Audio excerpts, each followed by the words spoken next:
We are members of the Raritan Valley Symphonic Band Trombone Section. Welcome to the world of trombones.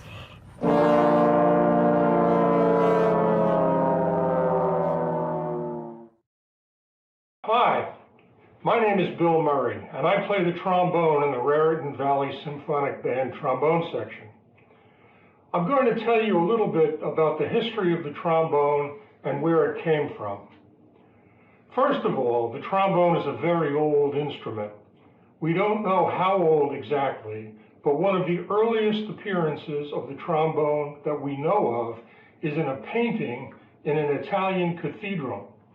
This painting was painted somewhere around the year 1488. That's over 500 years ago. So we can infer that the trombone had been in use for some time before that. Actually, in those days, the trombone was called a sackbut, and it looked quite different from the horn we recognize today as a trombone. The word sackbut probably comes from a combination of two French words, which means to pull and to push, no doubt referring to the way the horn slide is moved to create the different notes. What's really curious about this crazy name is that before sackbut was in common use, the instrument was called the trombone in Italy, which literally meant large trumpet. But for some reason, that name fell out of common usage in favor of sackbut. It did not start being called a trombone again until around 250 years ago. The early sackbut looked a lot like a trombone.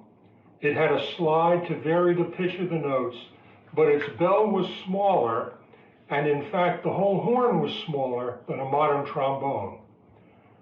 We don't know where the sackbut originated, but we do know it was played throughout Europe in the late Middle Ages and the Renaissance. It was very popular because its slide allowed it to play every pitch commonly used in Western music within its range, unlike some other instruments of the time that could only play a limited number of notes. A lot of early sackbut music was played in churches, partly because its sound worked well with the voices of the church choirs, and also because during the Middle Ages, churches were where the money was, and even in those days, musicians had to earn a living. Not only was the sackbut smaller than a modern trombone, it had a smaller sound. Here's an example.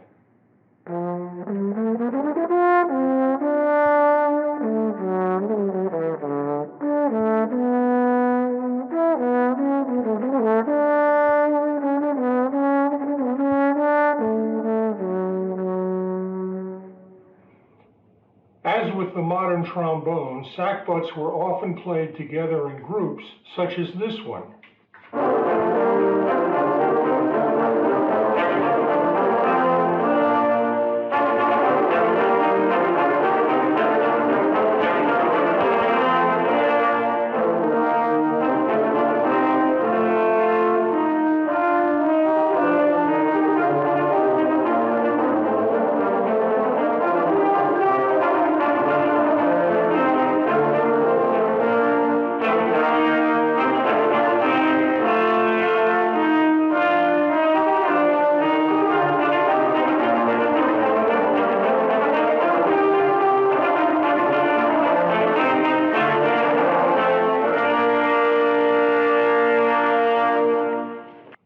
You probably noticed that the musicians in that clip didn't look much like medieval sackbut players, and that's because they're not. There are many groups around today making music with ancient instruments like the sackbut, keeping the old art alive in modern times. That group is called the New Jersey Sackbut Ensemble. Over time, the sackbut trombone became larger, mostly because musical ensembles were getting larger and continued to do so. So until today, we have the modern concert band, which can easily have 80 members, and a symphony orchestra, which can contain over 100 musicians. With all of those folks playing away, the trombone had to be larger so it could play louder, or else nobody would be able to hear it. Even today in modern bands and orchestras, the trombone section is well known for its ability to make itself heard. The instrument has changed with the times, but the slide of the old sackbut remains a key feature of today's trombone. And as in earlier times, it still allows a trombonist to play all its notes with perfect pitch just by making small adjustments to the position of the slide.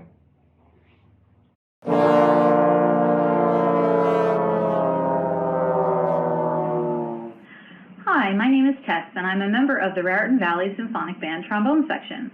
Today I'm going to talk to you about the different parts of the trombone and how to put it together so that you can play. Now the trombone, when it comes out of its case, is in two main pieces. First we're going to talk about this piece. This would be the slide. Now the slide is made up of a couple different pieces, so you have your outer slide and your inner slide. And they actually come apart. This is your outer slide, and this is your inner slide. Now when you fit them back together, you can move your slide up and down. So the outer slide is the piece that actually moves while you play. And what this does is it either shortens or elongates the tubing of the instrument, and that's what creates the different pitches that you hear the trombonist play. You have 7 different positions, first position being the closest one, and 7th position being all the way out here. You need pretty long arms to play that one. Now, at the bottom of the inner slide here, it's very hard to see. I don't think you'll be able to see it. We can try. Let's see. Right here, you can see that little line right there. It's called the stocking. And the stocking is slightly thicker in circumference than the rest of the inner slide. And that enables you to move the slide more easily around the notes, but you still get the friction that you need from the stocking. Now at the bottom of our slide, we have our bumper.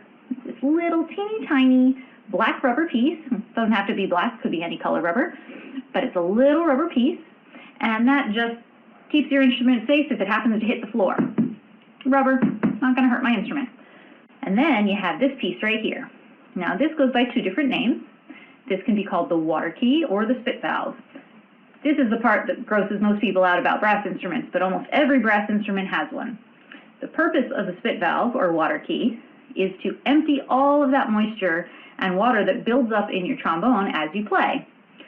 Now, if you didn't empty out that liquid, then you get this weird gurgling sound when you play, and no one wants to listen to that.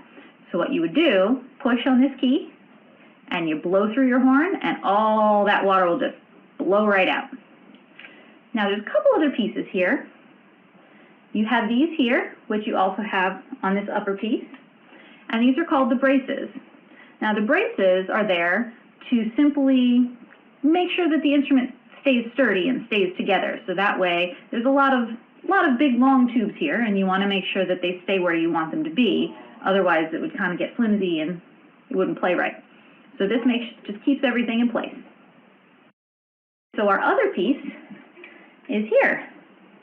Now this is the piece that's going to go right here. This right here is the bell. This is where the sound comes out. It flares out like this. The more of the flare, it gives a more resonant tone to the sound.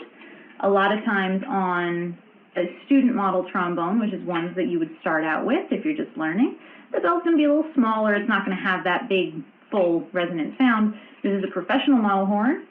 It's a much bigger bell, and it flares out more to give it that bigger sound. This piece right here is called the counterweight. Counterweight does exactly what it says. So it basically provides a balance for the slide, because you have the slide out in front of you, and it's this relatively heavy piece, depending on what size your instrument is, and this just provides a little weight to balance it out a little bit so it's more comfortable to play. Now this piece right here, which also moves, this is called the tuning slide. This guy right here helps to put your instrument in tune. Usually you only have to move it just a little bitty bit to get your instrument in tune. Now when you're putting your instrument together, you have this right here, see, it kind of spins. That is where you would attach an instrument, and then you simply spin this down, and now your instrument's together. You need one final thing. so that you can play. And that would be your mouthpiece. Now, a trombone mouthpiece is a cup-shaped mouthpiece. So if you can see, it's very round, it's very large. Trombone mouthpieces are very large, and it's just this little cup, and it fits right into here. So that's basically it for this particular trombone. This is your standard tenor trombone. This is the one that most people would play when they start out. Again, this is a professional rather than a student model, but still the same kind of construction. Now, there's other different trombones as well. So then the next smallest horn would be the alto trombone. So this is my alto trombone. There is actually music written for the alto trombone, but not very much. It's very hard to come by, and most people don't play it. It's not a common instrument to have, but it is a lot of fun because it's tiny and it kind of helps you get some of those higher notes that you can't get on the big one. But they get smaller.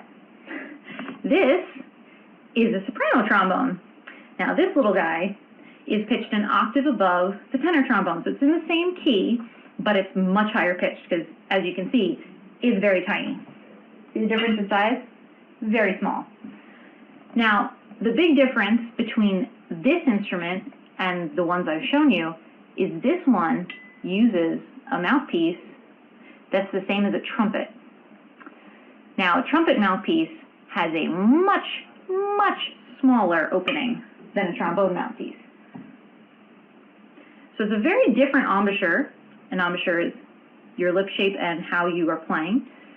It's a very different embouchure to play the soprano trombone with this mouthpiece. So it's kind of a different skill altogether to play this little guy. But he's very fun and very cute, and my little 3-year-old son loves to play around with it. Now there's 2 sizes that I also do not own: a bass trombone. A very cool trombone that I have only ever seen once is called a contrabass trombone. But a contrabass trombone is huge. It's basically a tuba in the shape of a trombone. And it sounds very, very cool. I've never personally seen anyone play it, but it is out there and it is very fun. So that concludes the section on the parts of the trombone. I hope you have enjoyed this, and if you're thinking about playing the trombone at all, definitely give it a try. It's a really super fun instrument to play, and enjoy the rest of our program.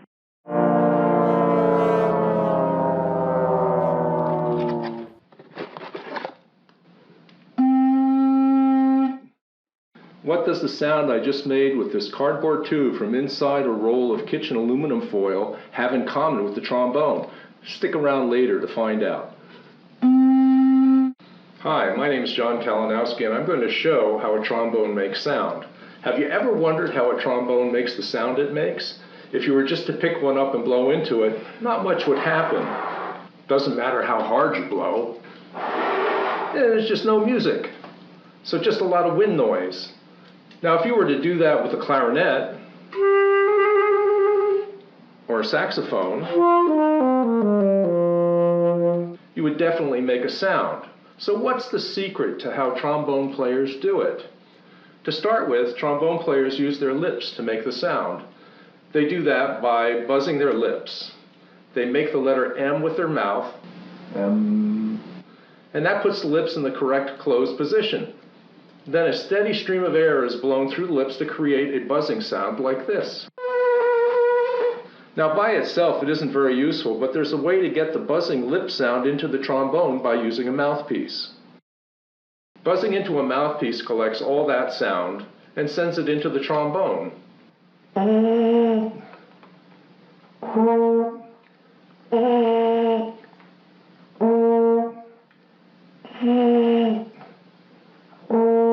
Did you hear what just happened when I did that? When the mouthpiece is put into the trombone turns the buzzing sound into a beautiful musical tone, and it becomes much louder than just buzzing into the mouthpiece alone. It's like magic. Now, the trombone can play low notes, and the trombone can play high notes. and the trombone can play anything in between.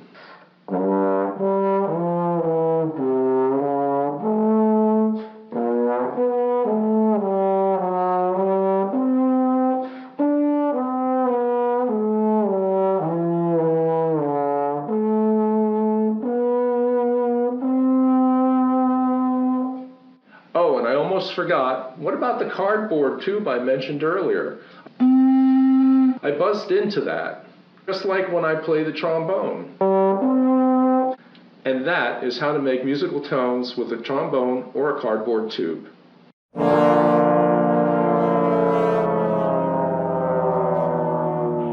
Hi, I'm Lenore. I'm here to tell you about how you can make all those notes on the trombone that you hear people play. There's basically two ways to make those notes. The first way is by the tension in your lips. To make the low notes, we make our lips very, very loose. Something like this. Why don't you try? Take a deep breath, and on a count of 3, you make it with me. Deep breath. 1, 2, 3. Very good. Good work. When we make the high notes, we make our lips really, really tight. Something like this.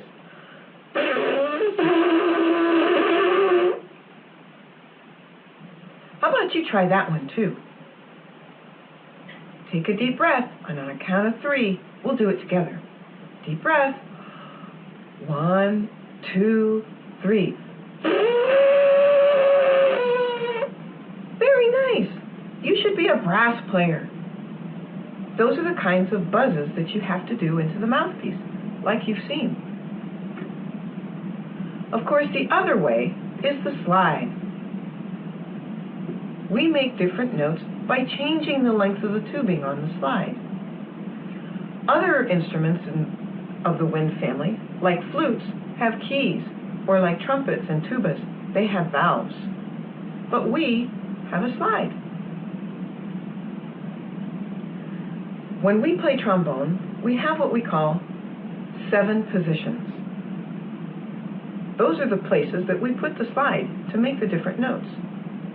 First position, second position, third position, fourth position, fifth position, sixth position, and seventh position. Seventh position is way out there, right? And if you've got short arms like I have, sometimes it's kind of hard to reach, especially when you have to go fast. So we have a trick. See my horn here? It's got a little valve here. It's called a trigger. When I need extra tubing, I pull that trigger, and it opens up the air to all this extra tubing right in here. Pretty cool, huh? So that way, instead of having to reach all the way out here, I can just pull my trigger and have the note be closer to me like that. So let me show you how that works. Here's kind of a low note, and you can see how the slide works.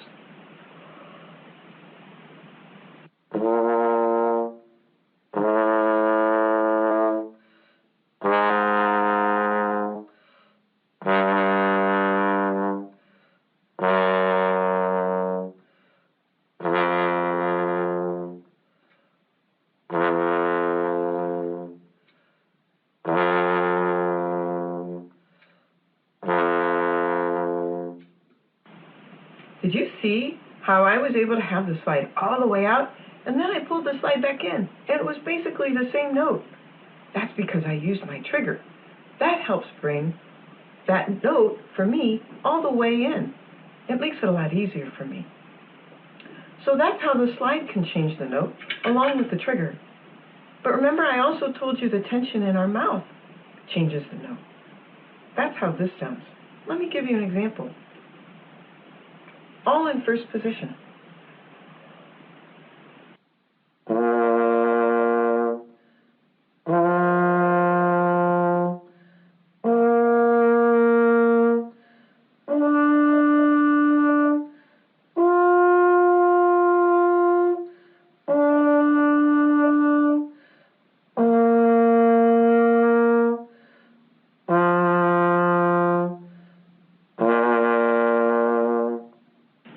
Did you see how my mouth changed in tension as we went? When we use all of those things, the slide, the tension, our breath, and sometimes our trigger, that's how we make all the music. So you can make a musical scale that sounds something like this.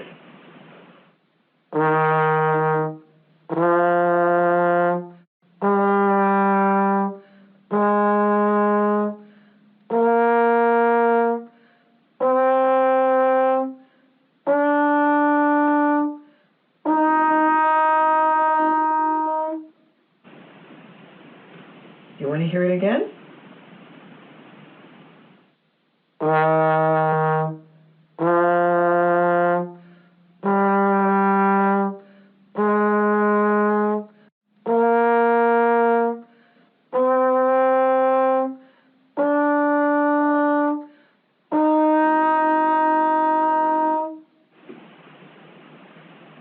And that's how we make music. All those musical notes on the musical page with a trombone.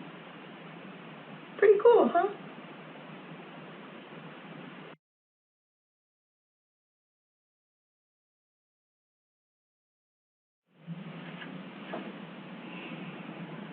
But you want to know the most coolest thing about playing trombone? You can make sounds that you would never even think came out of a trombone. But I'll let my bandmates tell you about that one.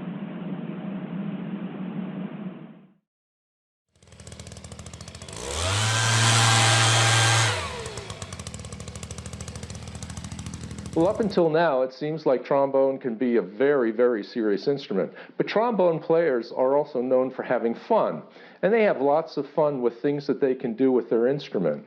Did you know that the voice of Charlie Brown's teacher, Miss Othmar, is also played on trombone? Now, there have been several trombone players who provided the teacher's voice over the years. Early on, it was performed by Dean Hubbard, and more recently by Tony Andrews, who's also known as Trombone Shorty. Now, he got that name because when he first started playing trombone, the trombone was actually taller than he was. So let's hear from Dean first, and then Trombone Shorty. I wonder how they got that sound, and how many other ways there are to change the sound of a trombone. Oh, good grief. Yes, ma'am?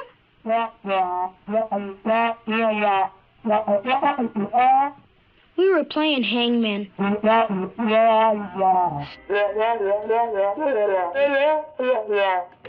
ma'am. Hi, my name is Jared, and I play trombone in the Raritan Valley Symphonic Band. Today, I'm going to show you how trombone players can use tricks to change the sound of their instruments while playing. Since you just saw a clip of Charlie Brown's teacher, I'll show you how a trombonist might make this noise. We need a standard plunger, something you might have in your bathroom. I have one here that's luckily only ever been used for musical purposes. The plunger I have here is a type of mute. The mute is placed in the bell of the trombone, like this, to change the sound the trombone makes. Take a look.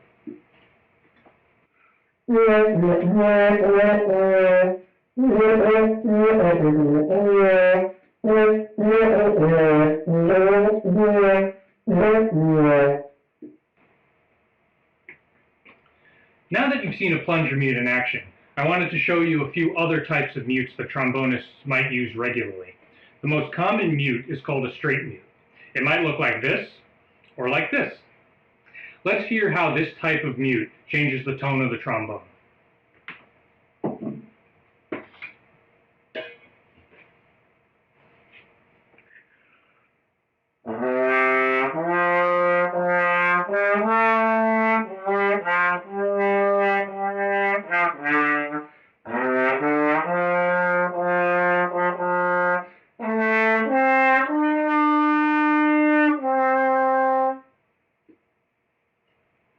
Another very common type of mute is called a cup mute. It looks very similar to a straight mute, except it has this flared ridge that catches sound as it comes out of the trombone's bell. Let's hear the same phrase with this cup mute in place.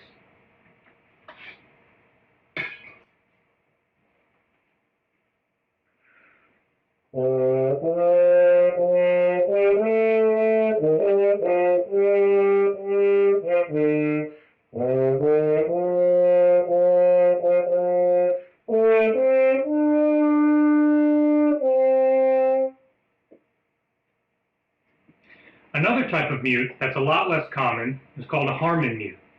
It's right here. Some people also call this a bubble mute because of the way it looks when it's inside the trombone's bell. The Harmon mute has an adjustable core that lets the trombonist change the tone of the mute while it's being played. Let's hear how this one sounds.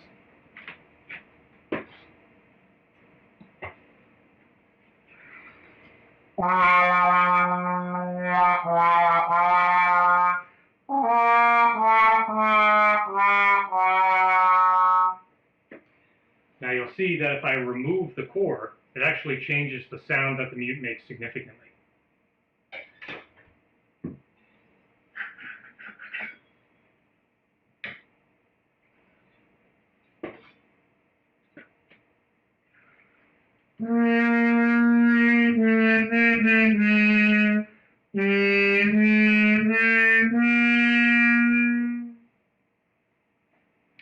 Another interesting technique that trombonists can use is called a glissando. A glissando is when a trombonist moves their slide while blowing into the instrument to create a continuously changing note. No other instrument in the band has the ability to create a true glissando. This technique is featured in famous pieces like 76 Trombones and Rolling Thunder. Take a look.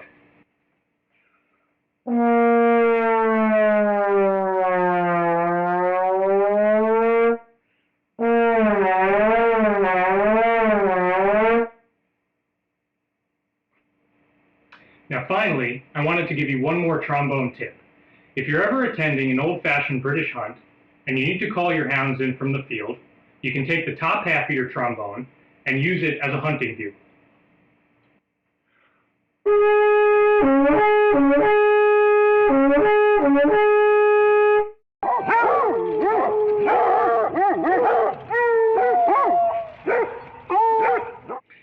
Now those are just a few of the options that trombonists have when manipulating the sound of their instrument. Thanks again for watching.